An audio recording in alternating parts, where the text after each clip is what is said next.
Okay, good morning. Karon, tudloan ta mo unsaon pag fix sa sum control panel na dili mag-function ang MySQL. So sa ko adri nag-function siya. So sa inyo is ang case sa inyo is dili siya mag-on or dili mag-start ang MySQL. So tudloan ta mo unsaon pag-fix na.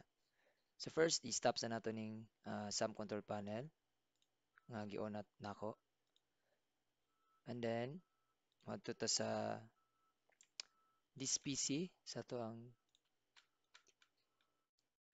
computer. So diri ta sa this PC and then mosulod ta sa local DC. So diri sa local DC pangitawon lang nato ang folder na SAMP. Mosulod lang ta sa SAMP na folder. So diri sa SAMP na folder pangitawon lang nato si MySQL na folder. So i-open nato ang MySQL na folder. So diri sa MySQL na folder nalantay i-rename na folder kaning data. I-rename nato siya into data 1. So diri sa MySQL na folder gyapon ta. So kani si backup, mag-make lang ta og copy. Control A, Control C, Control V.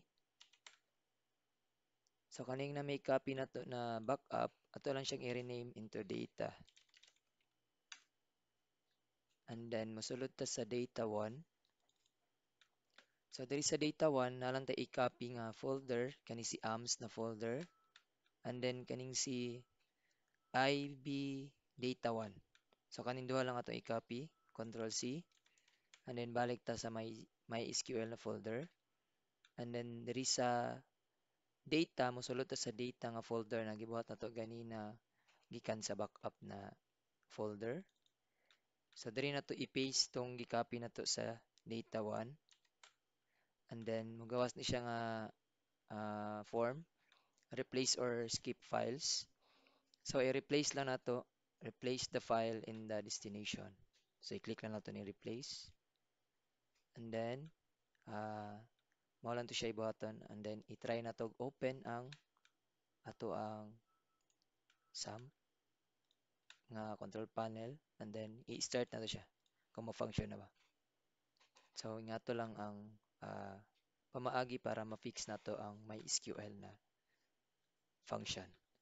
So kato lang, thank you.